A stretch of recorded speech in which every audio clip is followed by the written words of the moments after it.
திமுக சார்னு சொல்லி பேசக்கூடிய ரெண்டே பேர் தான். ஒன்னு இதுக்கு முன்னாடி மறைந்த முன்னாள் சட்டமன்ற உறுப்பினர் ஆர்.எஸ். ஸ்ரீதர் சார், இன்னொன்னு இப்போ தற்போது சட்டமன்ற உறுப்பினர் மாண்புமிகு அமைச்சர் மா. சுப்பிரமணியம். இவனுடைய இச்சைக்கு ஆசைக்கு இவன் போறான். இதுக்கு யாருன்னா ஒருத்தர் பின்புலத்தில் இருப்பாங்களா நீங்க சொல்லுங்க. இது மாதிரி ஒரு ஈனத்தொழிலுக்கு எனக்கு திராவிட முன்னேற்ற கழகத்தில் இருக்கு. கம்ப்ளைண்ட் கொடுத்த 10வது நிமிஷம் அவனை அரெஸ்ட் பண்ணிட்டாங்க. அதுக்குள்ள 15வது நிமிஷம் சட்டமன்ற உறுப்பினர் வந்துட்டார். எங்க ஃபோன் பண்றாரு. ஃபோன் பண்ண உடனே முடியாதுன்னொடனே, இந்த மாதிரி ஆளுக்கெல்லாம் நீங்கள் எப்படி சட்டமன்ற உறுப்பினர் தலையிடுறீங்க, இன்றைக்கி இதை பண்ணுறோம் நாளைக்கு கொலை கூட பண்ணுவாப்புல, ஏன் ஜானசேகரன் கேஸ் மட்டும் உடனே விசாரிக்கணுமா? அப்படி இருக்கும்போது இதில் மட்டும் ஏன் அவன் அதீதமாக இன்ட்ரெஸ்ட் காட்டுறேன்? இல்லை கற்பழிச்சு கொலை நடந்த கேஸ்லாம் கூட இவ்வளோ இன்ட்ரெஸ்ட் காமிக்கல. ஏன் மீடியா வந்து இதை வந்து மீடியா ட்ரையல் பண்ணுது? இப்போ அந்த சார் யாருன்னு தெரிஞ்சு நீங்கள் என்ன பண்ணுவோம்? நீங்கள் நினைக்கிற மாதிரி மா. சுப்பிரமணியம் சாரோ யாரோ இதில் வந்து சம்மந்தப்படுறதுக்கு வாய்ப்பு. போன்ல பேசினதா சொல்லப்படுது. போன் ஆதாரம் வந்து கோர்ட்ல செல்லாது. அப்ப மறைக்கிறாங்களா அப்படிங்கிற ஒரு சந்தேகம் வருது. முதல்ல எங்களுக்கும் அவனுக்கும் சம்மந்தம் இல்லைனாங்க. அதுக்கப்புறம் திமுக உறுப்பினரே கிடையாதுன்னாங்க. அதுக்கப்புறம் முதலமைச்சர் அவர்கள் சட்டமன்றத்தில் வந்து திமுக அனுதாபின்றாரு. இல்ல வேறுபாடு என்னன்னு தெரியல. அது என்ன திமுக அனுதாபி? ஞானசேகரன் காவல்துறையை மிரட்டி இருக்காரு. மேல கை வச்சா ஏன்னா கோட்டுப்புறன்றதுனால சட்டமன்ற உறுப்பினருக்கு தொகுதி வரதுனால சார் பேர் கூட சொல்லியிருக்கலாம். யார் பேர? மா. சுப்பிரமணியம். அதெல்லாம் நீ தலையிடாதுன்றார். யார்கிட்ட தலையிட்டா உன் தலை உருளும். தேவையில்லாம இது மாதிரி ரோடு போற பொறிங்களா நீ வந்து கட்சியில அப்படிப்பட்ட கட்சிக்காரன் நம்மளுக்கு தேவையில்லை.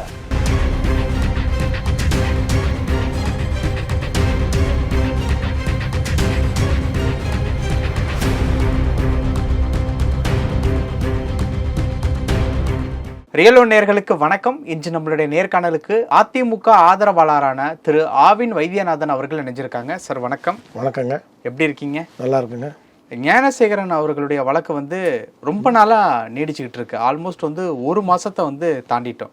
இதுல வந்து இன்னைக்கு முடிஞ்சிடும் நாளைக்கு முடிஞ்சிடும் அப்படிங்கிற கட்டத்துல தான் விசாரணை, காவல்துறையினுடைய நடவடிக்கைகள் எல்லாமே வந்து நீண்டுகிட்டு வந்துச்சு. இவ்வளவு நாள் நீடிப்பதற்கு உண்டான காரணம் என்ன? இப்போ அந்த வழக்கு எந்த நிலைமையில இருக்கு? வழக்கு வந்து மீடியா ட்ரையல் பண்ணக்கூடாது. ஃபர்ஸ்ட் வழக்கு விசாரணையில் வந்து குறுக்கீடு யாரும் இருக்கக்கூடாது. முதல் கட்ட விசாரணை எஃப்ஐஆர் போட்டாங்க. எஃப்ஐஆர் போடும்போது கொஞ்சம் காலதாமதமாகறோம் இல்லாமல் முதலே போட்டாங்க. அவரை ஞானசேகரனை அரெஸ்ட்டும் பண்ணிட்டாங்க. அவர் வந்து சார் திமுக சார்னு சொல்லி பேசக்கூடிய ரெண்டே பேர் தான்.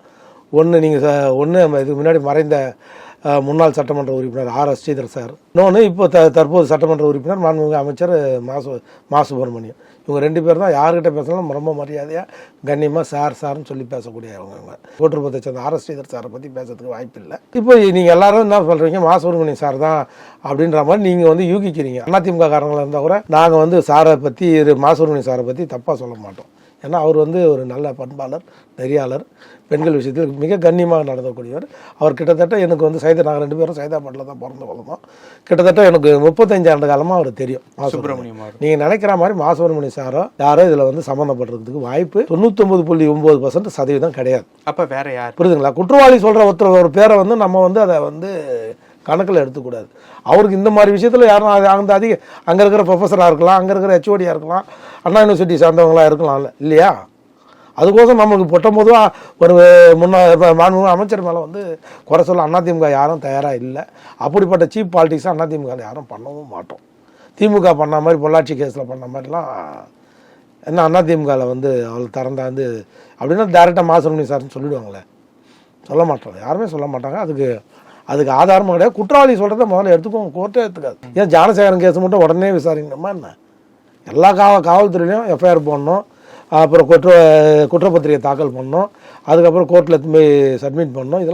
இதுக்கெல்லாம் 18 வருஷம் 20 வருஷம் ஆன கால கேஸ்லாம் இருக்குது. கிரிமினல் கேஸை பொறுத்த வரைக்கும் உங்களுக்கு தெரியாத ஒன்றும் இல்லை. இது அப்படி இருக்கும்போது இதில் மட்டும் ஏன் அதீதமாக இன்ட்ரெஸ்ட் காட்டுறீங்க? இல்லை கற்பழிச்சு கொலை நடந்த கேஸ்லாம் கூட இவ்வளோ இன்ட்ரெஸ்ட் காமிக்கல. ஏன் மீடியா வந்து இதை வந்து மீடியா ட்ரையல் பண்ணுது? எங்களை பொறுத்த வரைக்கும் ஆரம்பத்தில் கொஞ்சம் காலதாமதமானது. அதுக்கப்புறம் இந்த வழக்கு கோர்ட்டுக்கு வந்ததுக்கப்புறம் ப்ரொசீஜராக போயிட்டுருக்கு. இதில் எந்த ப்ரொசீஜர் லேப்ஸும் தெரியல.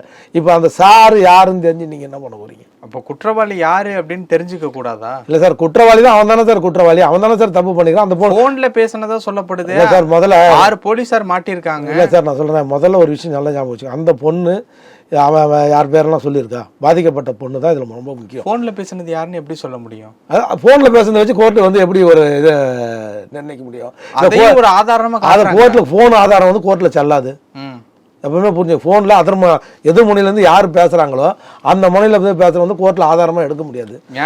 கால் டீட்டெயில்ஸ் ரிப்போர்ட் சிடிஆர்னு இருக்குது, அதை எடுத்து பார்ப்பாங்க. அந்த முனையில் அந்த டைமில் அந்த டவரில் எந்த காட்டில் டீட்டெயில்ஸ் ரெக்கார்டை எடுத்து பார்த்தாங்கன்னா யார் வந்திருக்குன்னு தெரிஞ்சிட போகுது. இதில் என்ன பெரிய ஒளிமறை இருக்கு. அப்ப மறைக்கிறாங்களா அப்படிங்கிற ஒரு சந்தேகம் வருது. இல்ல தெரிஞ்சிட போகுது. இல்ல பாப்பா இது வரைக்கும் தெரியல. ஒரே விஷயம் மறைக்க போறாங்க. இல்ல இதெல்லாம் வந்து காவல்துறை தன்னுடைய கடமையை கரெக்டாக செய்துட்டு வராங்க. நம்ம இப்படி எல்லாம் பேசுறதுனால ஒருத்தரை விடுறதோ இல்ல இதனால ஒருத்தரை விடுவிக்கிறதோ காவல்துறை கண்டிப்பா செய்யாது.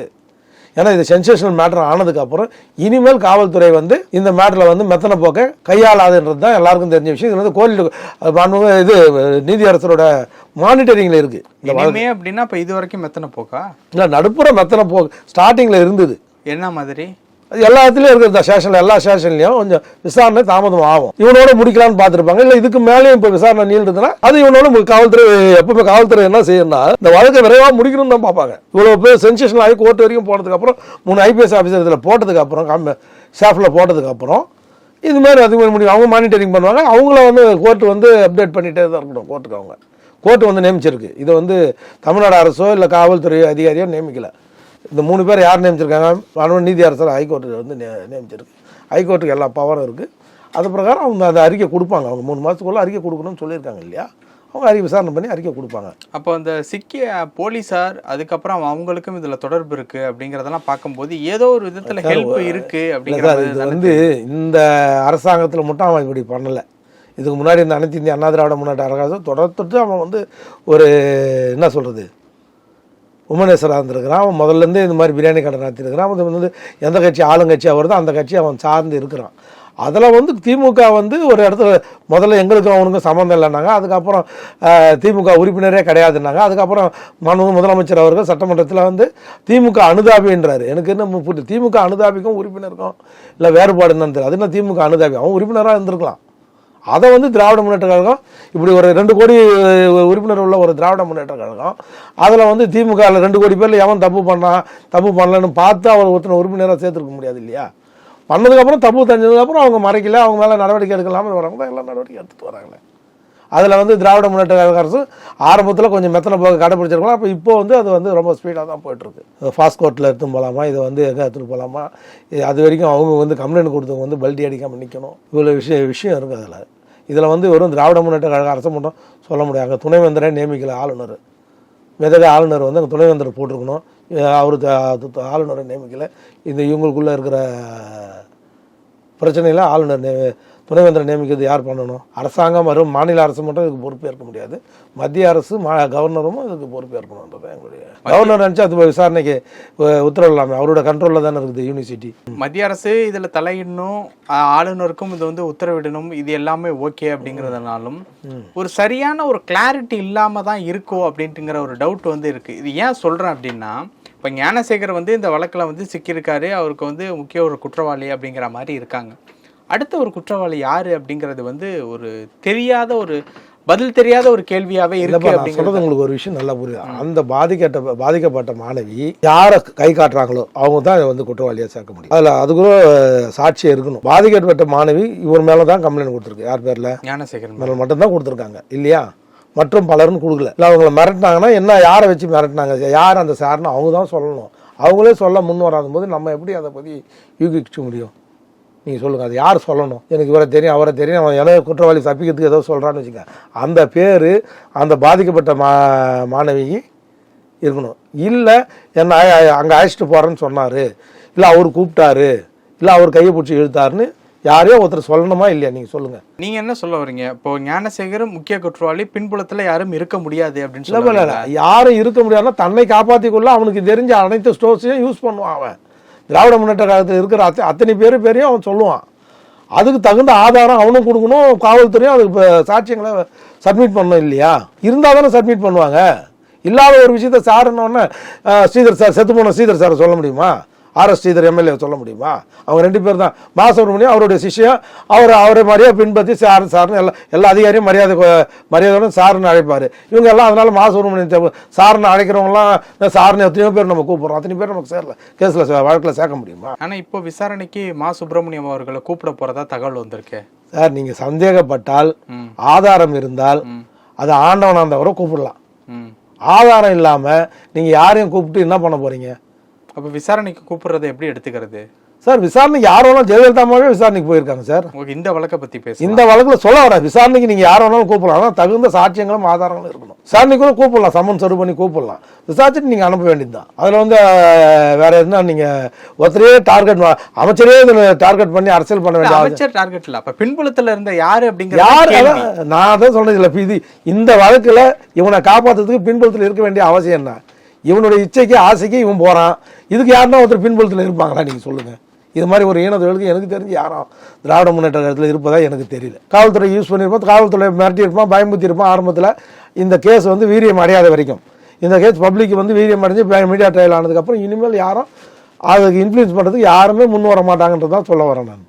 அப்போ ஞானசேகர் வந்து தப்பிக்கிறதுக்காக திமுகவினோட பேரை வந்து பயன்படுத்திக்கிறாரு. நாட் ஒன்லி ஞானசேகரன், யாராக இருந்தாலும் சரி தன்னை காத்துக்கொள்ள தப்பிப்பதற்கு ஆரம்ப கட்டத்தில் காவல்துறையை மிரட்டுறதுக்கு வாய்ப்பு இருக்கு. ஞானசேகரன் காவல்துறையை மிரட்டி இருக்காரா? மிரட்டி இருக்கான் கண்டிப்பா. என் மேல கை வச்சா இதுக்கு முன்னாடி மறைஞ்ச சங்கராச்சாரியார் மிரட்டலையா? அம்மாவே மிரட்டினவர் தானே. காஞ்சிபுரம் சங்கராச்சாரியார் என்ன கைது செய்து பாருங்கள், ரத்த ஆறு ஓடுன்னு சொன்னவர் தானே. அதான் கைது செஞ்சுட்டாங்களே. அது அம்மா.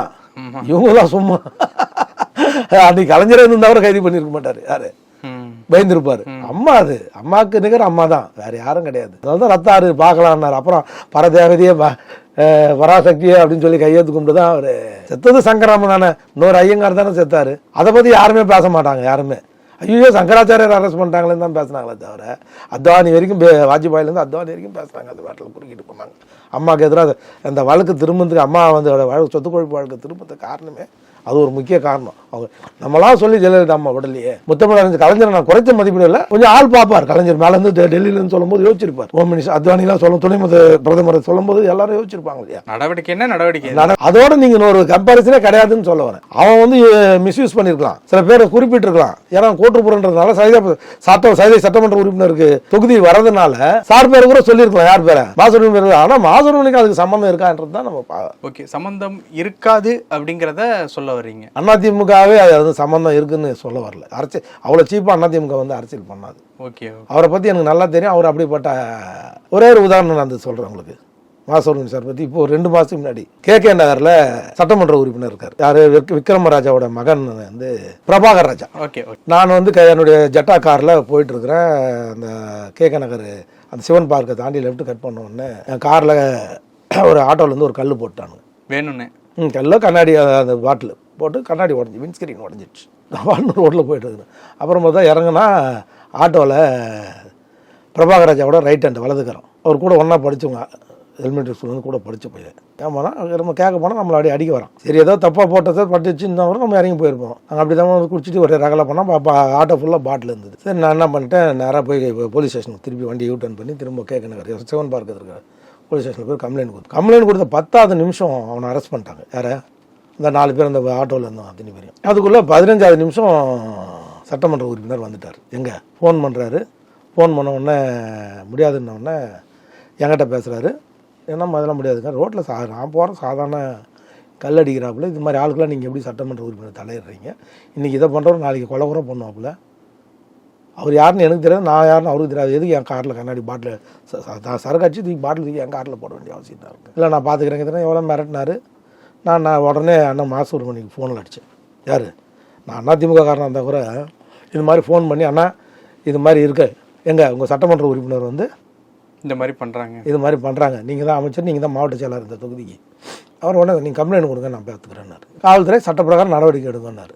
நான் போலீஸ் ஸ்டேஷனில் போய் கம்ப்ளைண்ட் கொடுத்துக்குள்ள அவர் ஃபோனில் லைனில் வந்து பேசுகிறார். யார்? இன்ஸ்பெக்டர். யார்? மாசுப்ரமணியம். எதுக்கு சொல்ல வரேன்னா, அது நம்ம அவர் அதிமுக காரன் தான், நம்ம சேதாப்பட்டில் அவருக்கு எதிர்த்து நம்ம வேலை பார்த்துருக்கோம், போயிருக்கோம் அப்படிலாம் நினைக்கல. இப்போ கூட இப்போ பழகிருக்காப்புல நம்ம தொகுதியை சார்ந்தவங்க உடனே ஃபோன் பண்ணி என்ன சொன்னார் தெரியுமா?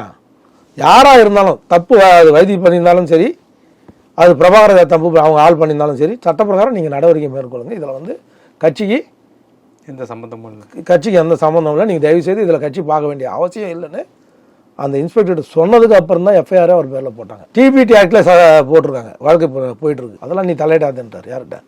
பிரபாகர். நீ தலையிட்டா உன் தலை உருளும், தேவையில்லாமல் இது மாதிரி ரோடு போகிற பொறிங்களா நீ வந்து கட்சியில், அப்படிப்பட்ட கட்சிக்காரன் நம்மளுக்கு தேவையில்லை, ஏன்னா இது நடந்து 3 மாசம் கூட ஆகலைங்க, புரியுதுங்களா? ஆயுத பூஜைக்கு நடந்தது. நானும் அதை பற்றி எனக்கு தெரியும். அவரை பற்றி எதுக்கு சொல்ல வரேன், நீங்கள் மாசுரவணியத்துக்கு இவ்வளோ தூரம் சப்போர்ட் பண்ணுறீங்கன்னு சொல்கிறீங்கன்னா, அவரை பற்றி மாசுரவணி சாரை பற்றி எனக்கு நல்லா தெரியும். இது கண்கூட இன்னும் நம்மளுடைய விஷயத்திலே நம்ம பார்த்துருக்கோம். அப்படி இருக்கும்போது அவர் போய் இவனுக்கோசம் சப்போர்ட் பண்ணுவாரா? ஒரு சட்டமன்ற உறுப்பினர், அவருடைய கிளாஸ்மேட்டு, அவர் போலீஸ் ஸ்டேஷனில் வந்து நிற்கிறாரு, அதுக்கே நீங்கள் வரக்கூடாது கிளம்புன்னு சொல்கிறாரு. அப்படிப்பட்டவர் இந்த மாதிரி ஒரு ஞானசேகர மாதிரி ஒரு குற்றவாளிக்கு வந்து உடந்தையார்.